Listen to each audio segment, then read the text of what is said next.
kind of bleeding in pregnancy is abnormal. Papaya is not safe in a pregnancy.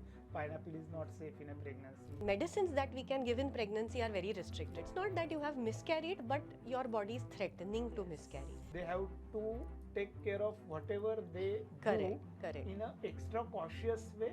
You might be eating 2 chapatis before your pregnancy. You feel full after just eating half a chapati. And pregnant mice, if injected with a high dose of the enzyme papain, uterine contractions were induced. Raw meat is to be avoided. They feel nauseous. They don't feel like eating, or food aversions.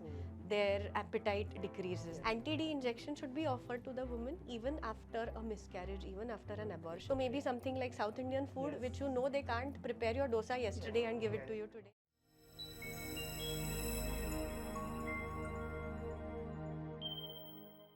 Welcome all. So, in a pregnancy, there is always a number of questions the couple has, including the what to eat in a pregnancy, what are the exercise, how is my baby, what I have to plan for a pregnancy, how I can plan for a delivery process, the doctor to be chosen, which hospitals I go for a pregnancy. All these questions we are going to address today. So, welcome Dr. Mansi. Myself, Dr. Ramit, and we are starting today a podcast beyond healthcare about the pregnancy and how the pregnancy care to be taken. Yeah. So welcome, doctor. Thank you. you. So just we start with the every month wise how the baby progression happen, what thing has to be done in pregnancy, and please give us a complete idea about how the female has to go her beautiful journey of motherhood. Thank you. Okay. So the first thing that happens is your pregnancy test comes positive. Yeah. So the earliest that the pregnancy test, the urine pregnancy test, the kits of which are easily available over the counter, the earliest that it comes positive is just a week after you miss your periods. Okay. So if a woman has regular cycles, Yes. you need to wait for at least say 5 to 6 days or a Yes. week after you Yes. miss your periods, Yes. and then you can just do a pregnancy test at home with your urine. Earlier there was a concept that you should take the early morning urine sample Yes. because the test kits that were available Yes. were very less sensitive. Yeah. But nowadays the test kits that are available are sensitive to even low levels of the hormone Yes. beta HCG, Yes. which is excreted in the urine of the Yes. pregnant lady. And any time during the day, if she does the Yes. pregnancy test with the urine, it can test positive. Yes. Sometimes it can happen that you get one faint line and one dark line. Yeah.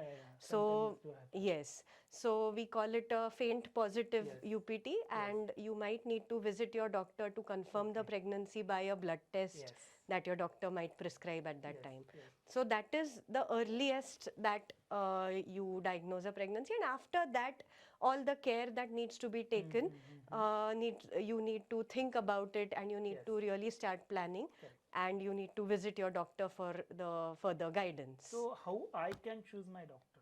Can you just say me about that? Oh, I think it's all based on your comfort level. Yeah. Basically, it depends on what you expect during your pregnancy journey. Yes. So, go for somebody you are comfortable with, because you need to have an open dialogue with your doctor throughout your 9 months journey, through your delivery. You should be able to put forth to your doctor what are your expectations, what you would like to do.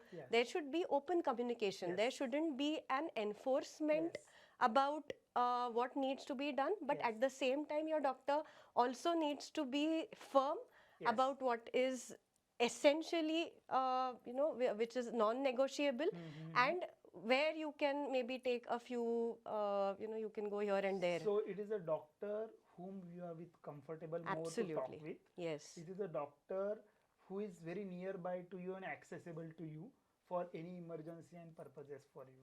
So that is how I choose my doctor. Definitely. Secondly, I just want to, if I am just positive, okay, my patient just came positive, and now she want to have, this is just a first month, okay, so what happened in a first month of pregnancy actually, by what is the everything procedure and what things happen in a first month of pregnancy regarding the diet, the procedure she required to go and do at the doctor's place, at home what she has to took care of herself, so that she should get this journey start very easy way.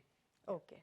So actually speaking, nothing really changes in your life in the first month, yeah. because the baby is so tiny Yeah, that yeah. it is hardly even visible. Yes. So if you do a sonography very early, maybe Yes. earlier than the 5 weeks, Yes. you might not even see anything. I do agree. So you just see a thickened endometrium, your urine test is positive, your beta HCG values are positive, Yes. but you might not see anything on the sonography. Okay. So it takes a while for the baby to be formed, the structures to be seen on Yes. sonography. The heartbeats of the baby can appear on the sonography somewhere after the 6th week Yes. of pregnancy. Well, we calculate it in weeks, unlike the month, because very commonly where in colloquial language we say kaun sa mahina ya Yes. which month is going on, but in medical terminology we calculate the gestation in weeks, Right. which is easier for us, of Yes, course. yes. So there could be, because of the beta HCG, the hormone in pregnancy that rises, that can cause a lot of changes in you physiologically. Yeah. So many women have food aversions. Their appetite decreases. They feel nauseous. They don't feel like eating, or maybe they feel hungry, but when they get a plate of food in front of them, they feel, okay, I don't want to eat this. So there are a lot of changes that happen. Yes. You feel like you want to eat, you eat just a little quantity, and then you feel, okay, now I'm full. Okay. You might be eating 2 chapatis before your pregnancy. You feel full after just eating half a chapati. You can't tolerate a lot of liquid sometimes. Strong smells like tadka, or some masalas, they can make you feel a little pukish. So these are the changes that you feel. Yes. Few women might not see any changes. that do So there are a few women who can have an increased appetite as well, which is perfectly fine. Okay. Some people believe that maybe you are not getting any symptoms of pregnancy could be a bad sign, but no, that depends on patient to patient, person to person. Every woman is different, every pregnancy is different. Even in the same woman, maybe in the first pregnancy she might have had nausea, in the second pregnancy she doesn't have anything. So it is not the every female don't get vomiting and nausea. Absolutely, in a absolutely. It is So just a myth type of thing that you should get a nausea and vomiting to be like pregnant, healthy baby. No. Yes, it is like the 90s drama. Yes. A woman in the cinemas, a woman starts vomiting in the morning, and everybody comes to know that she's Got it. pregnant. Yes. That's not how it works Yes, now. yes. So about the diet part, in first month when the patient came to your clinic and asked what to eat, what not to eat, somebody say don't go outside, don't do these things, don't bend, don't rush. So is it a thing, or is there any truth in these saying, or how, if they are not, then what is the truth behind all these things? Okay, so in the first 3 months, mostly the uterus is a pelvic organ. That is, there is a pelvic bone, pelvic bones that every person has. The uterus lies inside that, so you won't even be able to see the belly, the baby bump, till the end of the 3rd month or till the 4th month. So the uterus is very well protected in the bony cage that is the pelvis, and that is why it is perfectly fine to go about doing your regular routine. Bed rest is not at all essential in pregnancy. In fact, it causes more harm than good. You can continue your day-to-day routine. The most important thing that I always underline is that you should be listening to your body. So just because you have, though I do not restrict my patients from performing any exercise as well, if they have been used to doing that sort of exercise before, of course you shouldn't be starting something new in pregnancy. You shouldn't think, okay, now I'm pregnant, I want to learn to play tennis now. But if you have always been a tennis player, if your body has been accustomed to that form of exercise, you can continue everything. I have pregnant patients who are lifting weights, who are doing so much of cardio. So can I just ask you, is yoga safe in a pregnancy? Yes, it is. But see, all kinds of exercises are safe, but it should be done under the supervision of a certified trainer.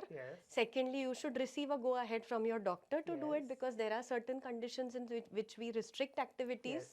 And thirdly, you should listen to your body. So Yes. there are times when maybe your body is accustomed to maybe 5 kilometers of walking every Yeah. day. Someday you might feel tired just after 3 kilometers. That day you should stop. You Okay. shouldn't force yourself just because you are accustomed to doing that sort of activity Oh, every day. okay, okay. So the bottom line in everything in pregnancy is listen to your So body. jumping, then lifting a light weight, and doing Perfectly the fine. light yoga is okay with Perfectly during the fine. pregnancy. Perfectly fine. About the dietary part, Yeah. So the dietary part again, bottom line is listen to your body. yes, Because in the first 3 months, sometimes you don't feel like eating a lot. yes. So many people around the women try to force her. Ki nahi, now that you're pregnant, You have you to should eat eat for two more, two people. people. Yeah, I That's agree. not the case. So the additional calorie requirement Yes. in pregnancy, in the first trimester, it's absolutely the same as the non-pregnant woman. Yes, In the second and the third trimester, it gradually increases Yes, up got to maybe 250, 300, 350 calories Okay. a day. That Okay. is an additional snack in a day. Okay. So it does not mean that you should eat for two adult, fully grown people. Okay. So initially people are talking to take a 5-4 meals a day and you have that. So it is all myth. All myth, because again we have to also look at the weight gain in pregnancy. Yes. You are that of course depends on your pre-pregnancy body weight. If you're on the leaner side Okay. before the pregnancy, we allow you to put on a little more weight in pregnancy. If you're built on the heavier side, then we restrict your weight gain in pregnancy, because the as we'll be talking Yes. about it later, even Yes. more of weight gain in pregnancy is associated Yes. with lot of other problems yeah, as well. But then again, coming back to the diet, I usually focus on a healthy, balanced diet. Okay. So, if, for example, you divide your plate into 4 quarters, Okay. 2 quarters of that should be vegetables. Wow. Vegetables or fruits or fiber. Okay. So maybe any vegetable. any vegetable. So Okay. maybe one raita and one sabzi, Okay. talking about the typical Indian Yes. meal. 1 quarter should be protein, Yeah. which can be a vegetarian source or a non-vegetarian Okay. source of protein. But one portion of protein is a must, Okay. and only one portion should be carbohydrates. Okay. Carbohydrates include your roti, your rice, your bread, your poha, upma, all these things. Got it. So basically, Parathas and focus all on your focus on your protein intake. Yes. Protein and fiber intake is a must. Yes. Second thing is hydration. Oh. The amount of water or the amount of liquid that a woman should be drinking in pregnancy depends, of course, again on her day-to-day activity, the amount of water she is losing, and the temperature around the season. Yes. But then, on an average, you should ensure that you drink at least 3 liters of fluid per day. Or maybe to give everyone, because it's very difficult to calculate how much water every person requires. The practical advice I always give my patient is look at your urine color. It should be plain Yeah, it should or be light yellow. It Yes. shouldn't be dark yellow. If you're passing dark yellow urine, that obviously means you're drinking less less water. water. So for few dietary aspects, sometimes some people say papaya is not safe in a pregnancy, pineapple is not safe in a pregnancy. What the thought about that? So evidence suggests that papaya is safe in pregnancy, Okay, but wow. now there were enzymes called as papain, which are present in raw papaya. There were studies performed upon mice, and pregnant mice, if injected with a high dose of the enzyme papain, Okay. uterine contractions were induced in them, Oh. which is why it was said that you shouldn't be eating papaya in pregnancy.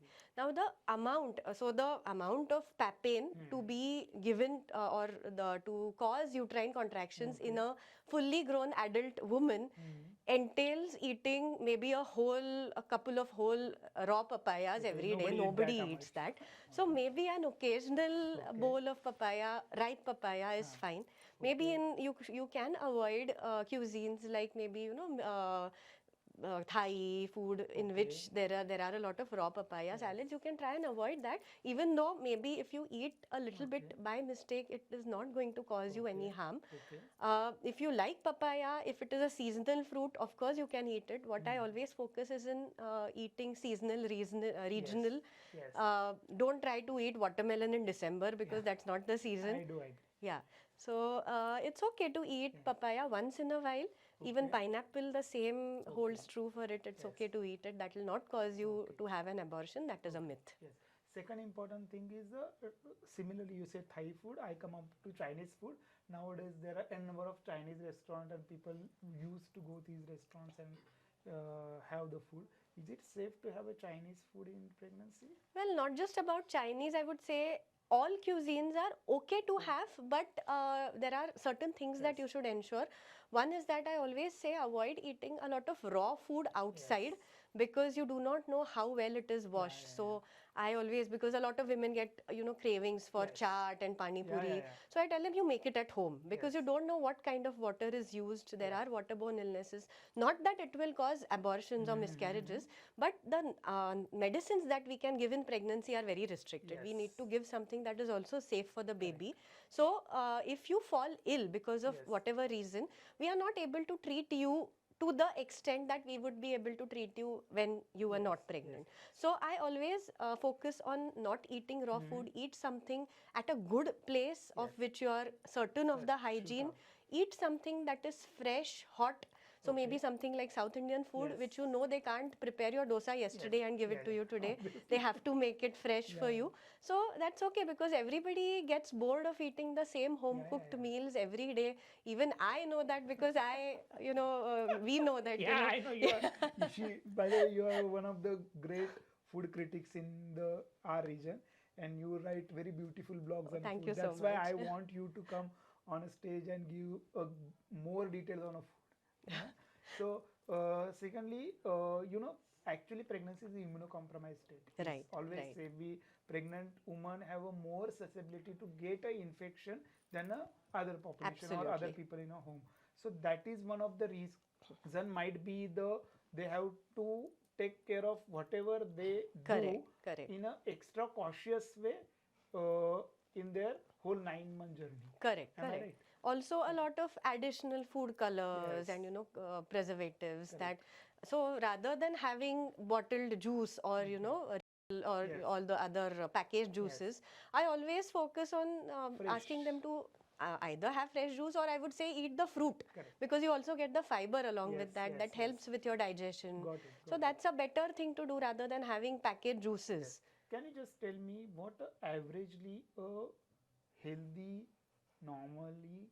naturally get pregnant woman to have a daily routine diet? So morning breakfast, in afternoon what she can have. Can you just give one small diet plan for them? Well, again, that depends on woman to woman because in every region, the kind of food that we eat is different. So I would say that don't try to, because the kind of meal plans that you get over the internet, they are specific. So if you try and download a meal plan, you can get a American meal plan, but you will not get kale and broccoli and all these things very easily here. So I would say focus on your regional breakfast, but at the same time try and have your portion of protein in every meal. So I would say a palm sized portion of protein. So maybe one vati, one bowl of so what does protein include?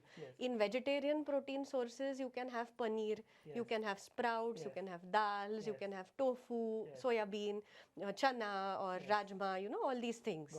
Non-vegetarian foodstuffs are also fine, but you should ensure that they are well cooked. Raw meat is to be avoided. I also say avoid things like sushi in pregnancy because it has raw fish. So try and avoid that in pregnancy. But your protein content, a palm sized portion or a bowl, one bowl of protein every day should be in every meal should be your focus in whatever way. So maybe for breakfast, if you eat a couple of an omelette or couple of boiled eggs, or if you're a vegetarian, you can eat maybe some poha with some peanuts added to it. Along with that, you should eat a fruit in your breakfast so that you also get your fiber. As a snack, maybe you can carry your small dabba with you, which contains a little bit of dry fruits or makhana or rajgira laddu, because these are easier to digest and they will protect you or they will prevent you from having cravings of vada pav and all other things that you see around you, junk food. So carry your healthy meals. Eat when you are hungry. Eat, don't overeat. Ensure that you have your dinner a little early. The normal home cooked food, everything is fine. but dinner you have it a little early. Don't go to bed immediately after you have your dinner, because as the uterus grows, sometimes there could be some reflux. So you tend to have a lot of acidity, you tend to have heartburn. So don't lie horizontal as soon as you eat your food. Have your food somewhere around 8 o'clock or so in the night, and then maybe if you feel hungry again at bedtime, you could have a fruit or maybe a glass of milk or something like that. Yes. Secondly, can the pregnant woman do the household works or office work? Yes, of course she can continue her day-to-day routine. Again, I always say that the more active you are throughout pregnancy, the greater is your chance of having a normal delivery. Greater is your chance of not getting certain complications in pregnancy like gestational diabetes, high blood pressure. So that is why try to stay as active as possible, but again listen to your body. The moment you feel that it is getting too much for you to handle, you can cut out your work, you can delegate your tasks to somebody else. Of course, if you're pregnant, there are people around who are always willing to help you. 100%. So don't be shy to ask for help. Okay. So household works are pretty okay. Yes. So doing the chulas, doing the cooking, everything is okay in a pregnancy. So now in a first part of the month of pregnancy, when the female visit to the doctor, what she expect from doctor at that point? Okay. So if that is the very first visit to the doctor, many times we also focus on asking the woman to come to us preconceptionally. That is before she gets pregnant. So when you start planning a pregnancy, that is ideally when you should be seeing your doctor. But in case you have missed that visit, that's perfectly okay. When you meet the doctor, And most females do, because many times you realize that you're pregnant and only then it strikes you that pregnancy are surprises. correct. So, okay, so the first time when the woman visits or the couple visits us, we check them, we take a baseline weight, we just check them once, we take a detailed history, we examine them once, and we start them on a vitamin called folic acid. So, if it has not already been started in the preconceptional period, folic acid is a very important group, vitamin B group vitamin, which is essential for the neural tube, that is the brain and spinal cord development of the baby. So it needs to be taken compulsorily in the first 3 months of pregnancy, because many times the diet that we have does not give us enough of folic acid, which is why we need to supplement it in pregnancy. So that is the essential thing. Maybe if you have any doubts, your doctor can clear them out. We advise you to do a sonography. We advise certain blood tests. Your routine baseline blood test, maybe your hemoglobin, we check for HIV, hepatitis B, we check for sugar because pre-gestational diabetes, we check for thalassemia, so many other screening tests we do. And blood group also. Thyroid, blood group. So all these tests are done usually in the first visit, and then routinely we repeat certain tests as needed throughout the course of pregnancy. So averagely I finish after finishing the first visit. So after that, how many days after repeat visit has to be planned, and what to be done in that period at home? Okay, so normally how the ANC visits go is till the 7th month, that is the 28th week of pregnancy, we ask the woman to visit us once a month. After that, so from 28th week to somewhere around the 36th week or so, we ask them to visit us every 15 days, that is every 2 weeks.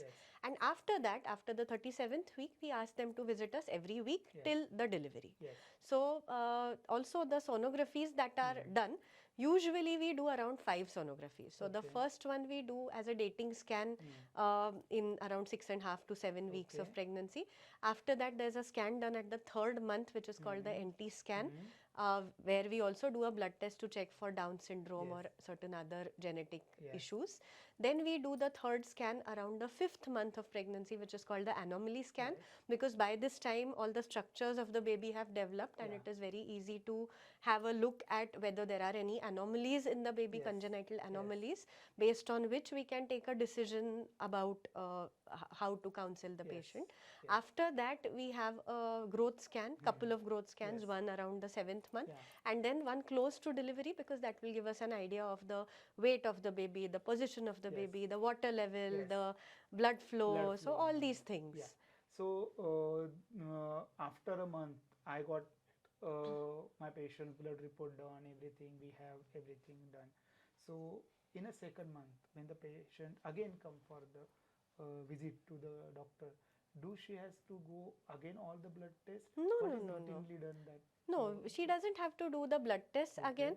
What we normally check during each ANC visit is that we monitor the patient's weight, Yes. because we see the rate at which the weight is growing. Got it. Many times in the first 3 months, the woman does not put on a lot of Yes. weight. Sometimes there's Yes. also some weight loss because of the Yes. vomiting. Yeah. She doesn't have a very Yeah. great appetite. Yes. So that can happen sometimes, Mhm. that she has Okay. a little bit of weight loss. But as long as the baby is growing well, we are Yes. not very worried about it. Yes.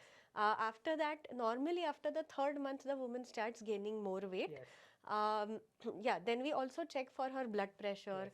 We check her in the first 3 months. We are not able to check the baby's heartbeats through from her tummy. Yeah. So we might need to do an internal examination to assess the size of the uterus, Yes. whether it is growing as per the Yes. dates. Yes. Yes. And that's it. And then if she has any doubts, we resolve them. Yes. We ask her to check for certain symptoms, that Okay. any kind of bleeding in pregnancy is abnormal, Okay. any kind of severe abdominal pain Okay. happening in pregnancy, Mhm. especially on one side, especially in the first 3 months. Yes. That can be a sign of an ectopic pregnancy, that is a pregnancy that is Oh. implanted in the fallopian tube. Okay. So these are the symptoms we usually educate the woman Okay. about in the Okay. first trimester. Yes. Once she crosses the into the second trimester, after the third month, the symptoms might, the first trimester symptoms like the nausea, vomiting, they might reduce a Yes. bit. She starts feeling more hungry. Yes. She starts feeling fresher. Yes. Sometimes in the first trimester, she just feels, very low, Okay. not feeling like doing anything. She feels very sleepy. Yes. So that's also okay, because that's all a part of pregnancy. You need to be kind to yourself. You shouldn't try and expect yourself Yeah. to run everything like you Yeah. used to before. So basically, when patient become pregnant, it is actually hormonal changes occur, Yes. which actually leads to the change in a behavior pattern of the female, Yes. and which is Yes. very much normal. So husband and family has to support during that hormonal changes. to the Correct. woman. Correct. Absolutely. As you say about ectopic pregnancy, can you just give a little bit of information about the ectopic pregnancy? Yes, so sometimes now there is a uterus, there are two fallopian tubes on either side, Okay. and we have two ovaries. Yeah. So normally what happens is that the egg gets released from the ovary, Yeah. and when the couple has intercourse, the sperms come from the vagina, they go to the fallopian tube. So in the Okay. fallopian tube, that is the place where the egg and the sperm meet each other, Yes. the baby is formed, and normally that baby is supposed to come to the uterus and get implanted there. Okay. Now sometimes what happens is, because of some maybe abnormality in the tube, Yes. some other issues, sometimes the pregnancy gets implanted at abnormal locations. That is, it gets implanted inside the tube itself, which is the most common location. That is what we call as ectopic pregnancy. Okay. So this is obviously not a healthy pregnancy, because the diameter of the fallopian tube is very narrow. Yes. It is like maybe the refill of a pen that we see. So it is that narrow. So if you see that, if once the baby starts growing inside, there is so it gets distended. And after a point, if the fallopian tube is no longer able to stretch, it can burst open. Okay. That can cause bleeding, internal bleeding, and that could be a potential risk to the woman's life as well.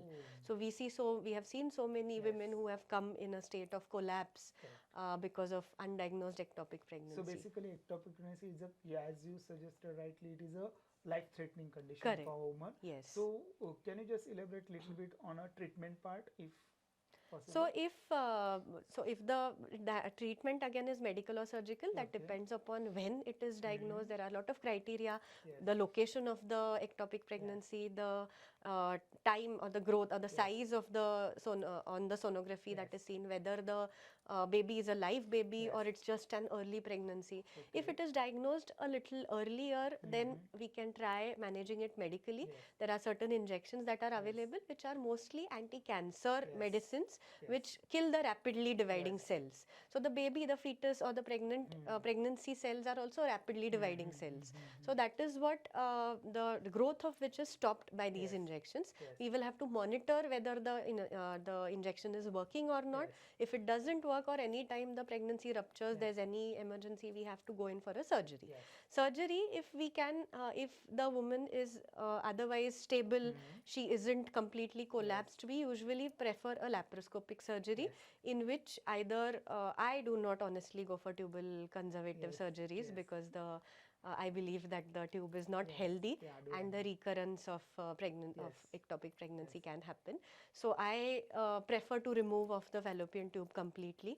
Of course, there are people who also do conservative surgeries in which they just remove that pregnancy and keep the tube intact, but I don't like to keep in a scarred tube because that can lead to further ectopic pregnancies later. And otherwise, we also have open surgeries in which if we can't perform a laparoscopy because of whatever reason, if it is already a ruptured ectopic, we can have to open up the patient and stop the site of bleeding basically. So, as you correctly said, ectopic pregnancy doesn't mean always need a operative. Definitely. It can be managed by conservatively. Yes. Similarly, does ectopic means that she can't have a naturally intrauterine pregnancy always? Oh, not at all. Of course, there is a recurrence risk because if you have an ectopic, you can have another ectopic later also. But even after one tube has been removed, there is another tube that is still patent, that is still healthy, and you can definitely conceive naturally. We also have so many patients who have both the tubes removed and still through an IVF we give them healthy intrauterine pregnancies. So basically that is the crux of story, is that even after ectopic you can conceive a naturally intrauterine pregnancy also. Absolutely. So there is no need to go for directly for IVF or IUI other procedures to jump for that. Yes. Am I right? Yes. So coming back to the topic again. One more important aspect I have to ask in a blood group about the thing. So when we do a blood group, so if the patient got a blood group test done, what are the things that we assess on the basis of blood group also? Because sometimes people say ki my and my husband blood group are similar, so is we are going to get a baby healthy, or is there any sometimes the RH factors like RH positive or negative, are we going to get a healthy baby? Can you just elaborate and put a light on that aspect also? So it doesn't really matter if the couple has a same blood group or a different blood group, because that is a myth. So even if they have a same or O positive, A positive, whatever it is, they can conceive a healthy baby. That does not matter. What really matters is the RH type. So if the woman, that is the mother, is RH negative and the husband is RH positive, that is when there could be certain issues. Even then, that does not mean that they should not get married or they should not have a pregnancy. But we as doctors are usually more careful and we advise certain tests to these women, and there are also injections which we will talk about to prevent complications from happening. So normally what happens is that if the woman is RH negative and she conceives a baby whose blood group is RH positive, sometimes there could be a mixing of the fetal and the maternal blood, either during delivery or maybe sometime during pregnancy because of some invasive procedures or whatever reason. So at that time, if the mother is RH negative, that means that she doesn't have the RH antigen on her blood cells. Now if the baby's positive blood group comes into her body identifies that as a foreign body, and then it develops certain antibodies against the baby's blood cells. Now normally there are many types of antibodies, but the ones that matter to us are IgM and IgG. So the IgM antibodies are normally formed very soon, so immediately after the response, and IgG are late response antibodies. What happens is that the IgM antibodies cannot cross the placenta and go back into the baby, but the IgG antibodies can. So this particular pregnancy, it won't be a big issue. But when she conceives the next time with another RH positive baby, the IgG anti-D antibodies can cross from the mother's body into the placenta and into the baby. And what happens is that will act, the antibodies will react to the baby's own blood cells, Okay. which will cause a lot of issues in that particular baby, which we call as hemolytic disease of the newborn. It can even cause certain changes like hydrops, or those babies can have certain issues. Or sometimes if the mother has already been exposed to positive blood Okay. earlier in her life, Okay. like for example she has received blood transfusion sometime yeah. from somebody who was Rh positive, that means that she already has the Rh Yes. antibodies in her body, and then it can even affect the first pregnancy. Okay. So if an Rh negative woman comes to us, what we normally do is we do a test called indirect Coombs test, which can identify whether she is already having those Rh antibodies in exposed her or body. Yes, and if it is negative, there are certain injections that we can give, which is called anti-D. So this anti-D injection that we give to the mother once in pregnancy, somewhere around the 28th week, and then after delivery we check the baby's blood group. If the baby is positive, we can also give the mother another dose, so that if there is any mixing of the blood during delivery, that will help to counterbalance that, and in the next pregnancy there should not be a problem. So actually this is a preventive problem. Correct, if correct. taken care earlier. Absolutely. Okay. And even if the Rh negative mother, very important is that even if she has an abortion or a miscarriage, even then she should be taking the anti-D injection, because we do not know what was that the fetus's blood group. We do not know what was the degree of mixing of the blood. We do not know whether she has already been exposed. So it should not be only restricted to delivery. Anti-D injection should be offered to the woman even after a miscarriage, even after an abortion, even after an ectopic pregnancy. Okay. Coming back to again on a same topic, sometimes there might be a spotting occur, bleeding occur in a first few months of pregnancy. Is it a normal? No. Any kind of bleeding in pregnancy is abnormal, irrespective of the trimester, irrespective of the gestation. If you have bleeding, if you have spotting, you should visit your doctor immediately. So in the first trimester, commonest signs or commonest causes of spotting is what we call a threatened miscarriage. So it's not that you have miscarried, but your body is threatening to miscarry. That does not mean that the pregnancy will not continue.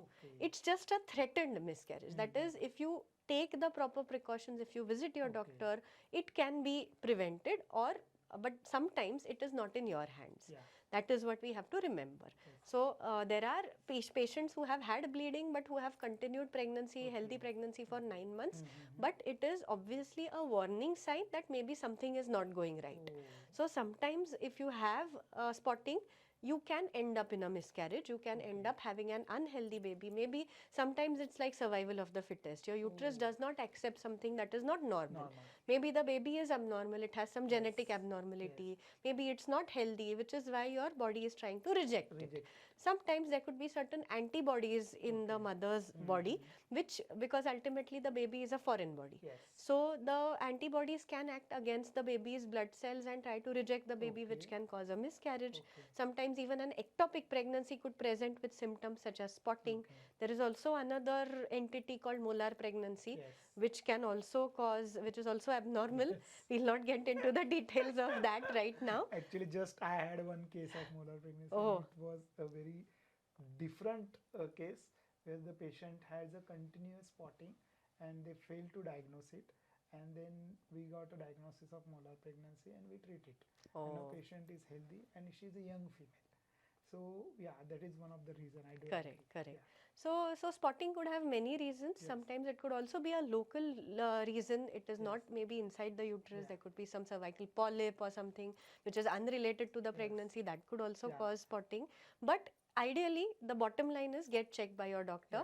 Don't take it lightly. So basically, don't be panic when you got a spotting. Whatever time it is, it might be a early morning, late night, whatever, you have to rush to your ER to meet the consultant. Examination has to be done if anything is there, and assessment has to be done for a fetal by ultrasound only, because it is too early pregnancy. Correct, absolutely. And go according to your doctor's suggestion. That is the most important part into that. Because sometimes people might say it is normal, you take a rest and it will resolve. It doesn't occur that way. Am I right? Absolutely, because you can land up in a ruptured ectopic pregnancy and come in an emergency. So this is about the spotting and all that. Now when it goes in a third month, okay, the symptom, as you said that symptoms start little bit of resolving during the third month, the vomiting and everything. Okay, so at that third month, how the doctor visit goes, actually what happened in a third month?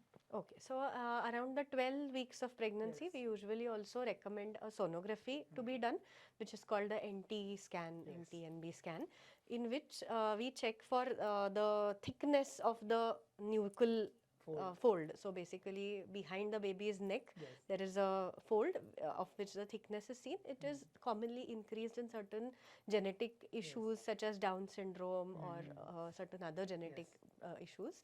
And along with that, we check for the baby's nose, the bone of the nose. We also do a blood test at that time, which is called a double marker test, which can tell us, it is a non-invasive test because we check for certain hormone levels from the mother's blood at that time, and we correlate the sonography findings with the blood test to see the risk of Down syndrome.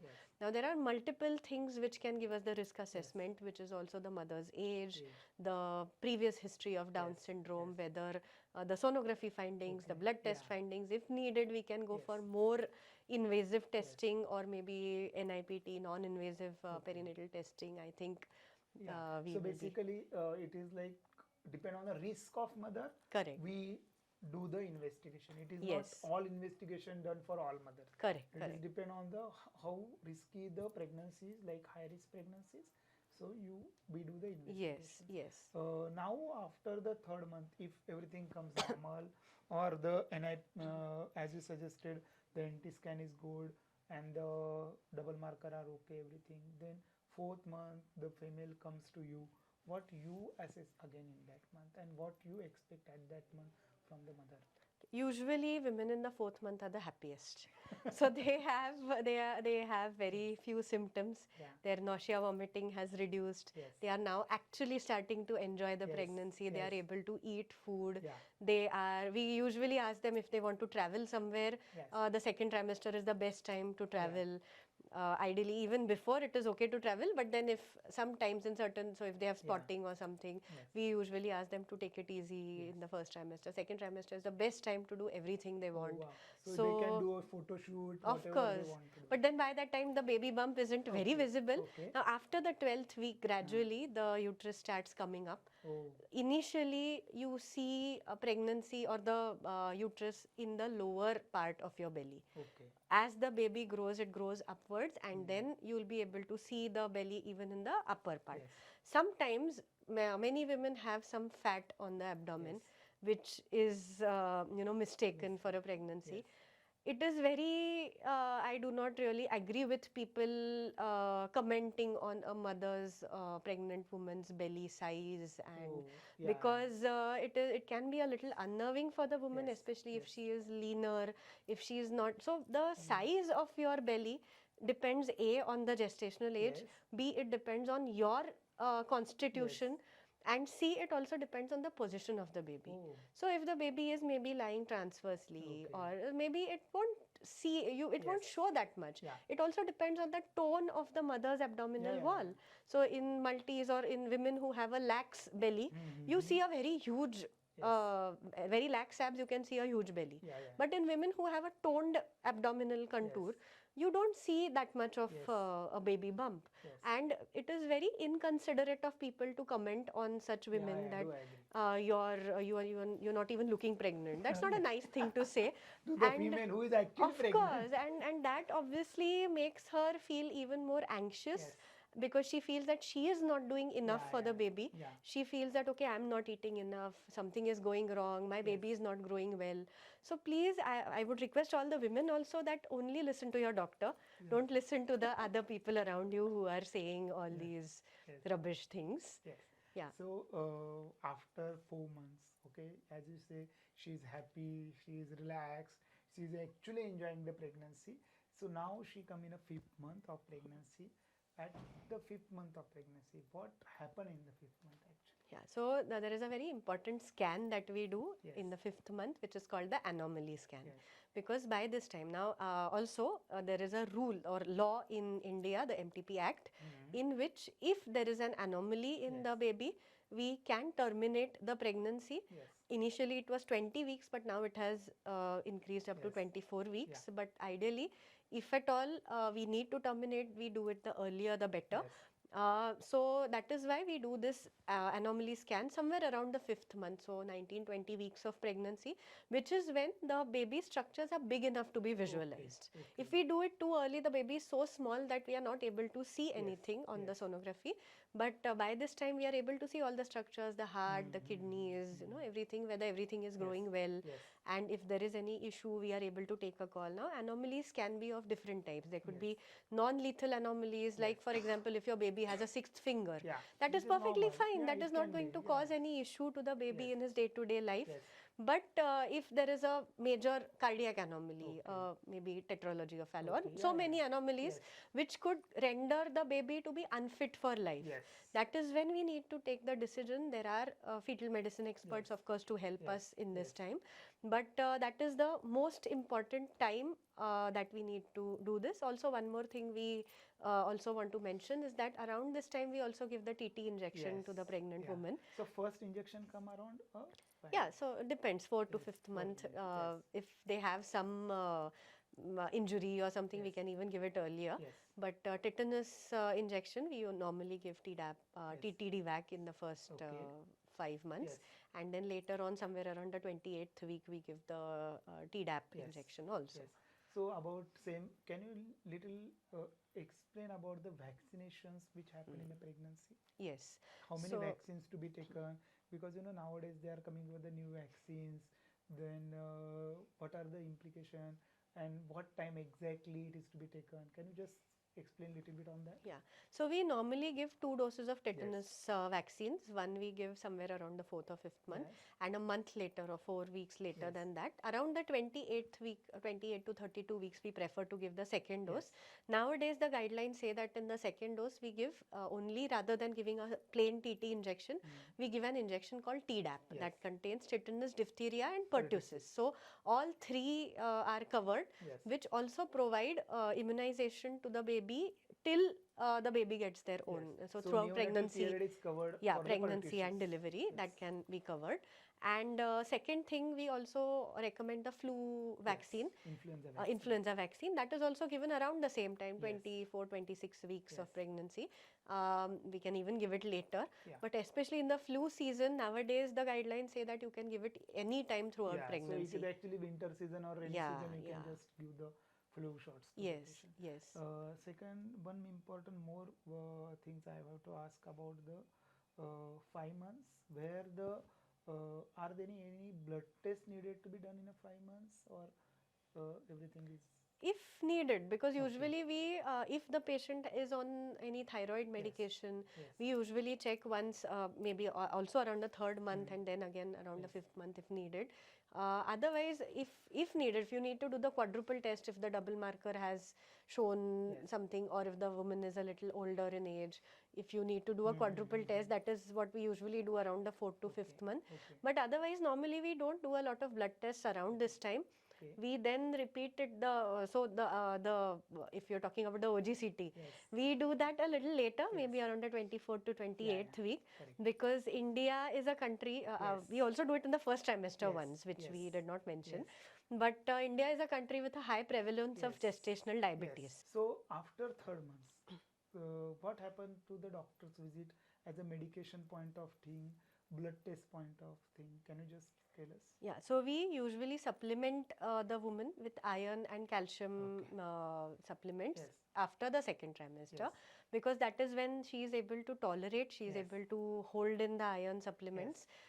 In India, India is a country with iron deficiency, anemia, great prevalence, and we don't take enough iron in our diet because we don't, we are predominantly a vegetarian country, we don't eat a lot of red meat. So heme iron is not present to that Yes, extent in yes, our diet, yes. which is why we need, the government of India has said that we Okay. need to supplement iron for at least 100 days in pregnancy. Yes. So we prefer to start it in the second trimester.